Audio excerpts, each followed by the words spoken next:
Have you been watching the news lately about firearms, guns, people getting shot, people shooting up theaters, people in the street? Got me to thinking about my next podcast. I think I'm going to change course a little bit. I've been talking a lot about crime and investigations, and had an opportunity to speak with a friend of mine, Scott Zappolo, an attorney in South Florida. And the subject came up about police officers carrying sidearms or weapons and the awesome responsibility that police officers have in carrying a weapon and potentially taking a human life. It's really quite a burden that a lot of people don't realize that police officers do carry. It's a privilege, but yet at the same time, it's a big burden to understand that you're charged with potentially killing someone. Part of your job is to protect people at all costs. But the training you receive with regard to firing a weapon or discharging a weapon in the course of your duties is extensive.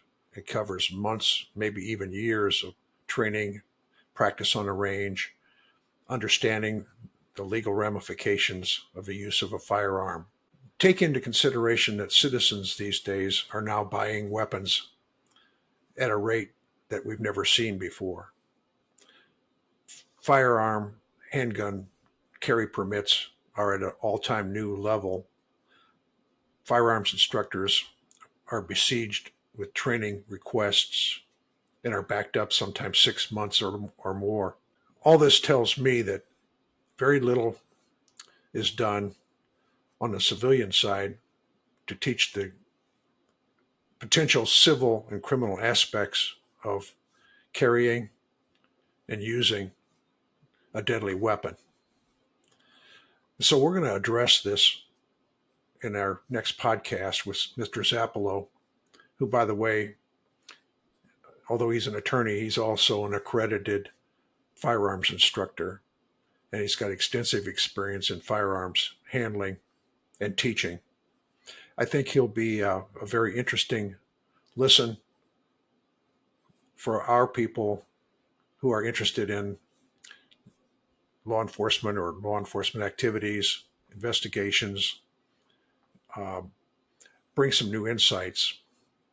One of the things I would invite is questions from our listeners for Mr. Zappolo. I've got some prepared, and he's gone over the list, and he's going to answer a lot of those.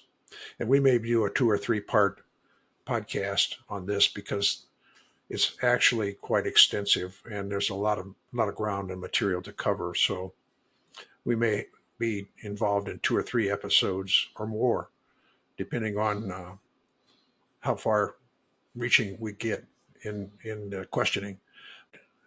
If you have a question that you'd like me to post to Mr. Zappolo, send me an email, and we'll consider all questions to propose to him.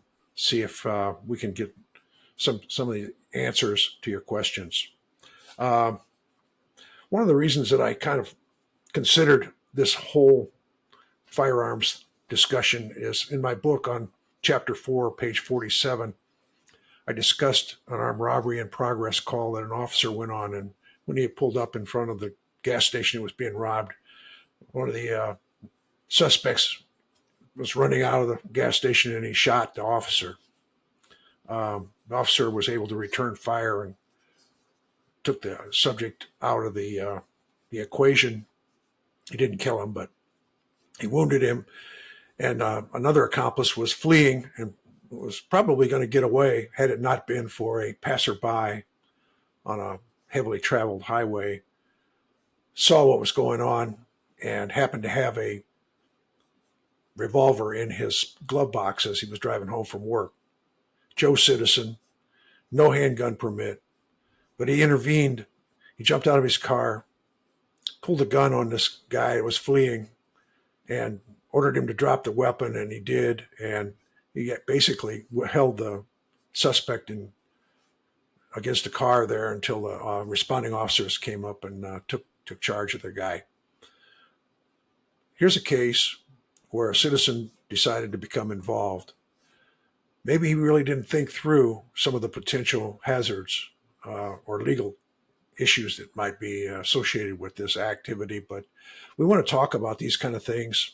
We want to talk about situations that citizens may be involved in, where you intervene or you're trying to protect yourself or you're being attacked in some way, and the use of a firearm. I think it might be interesting for most people. And it causes people to think about what they may be encountering, potential scenarios that they need to go over and figure out ahead of time. What are you going to do?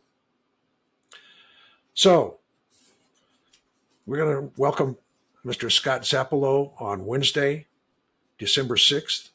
And I look for a lively and worthwhile conversation, and I would invite any input you have from my listeners. And by the way, it's almost Christmas time, and this hasn't escaped me. I thought maybe it'd be a really neat if someone, your friends or your family, either involved in law enforcement or interested in true crime activities or books about police work, you could maybe buy a copy of my book and give it as a Christmas gift. It's on Amazon and it's available, or $11.95, I think it is, for a paperback. Anyway, good gift, and I hope you pick one up and you enjoy it. My email is a badge well worn at gmail.com. Give me a shout out. I want to hear from you.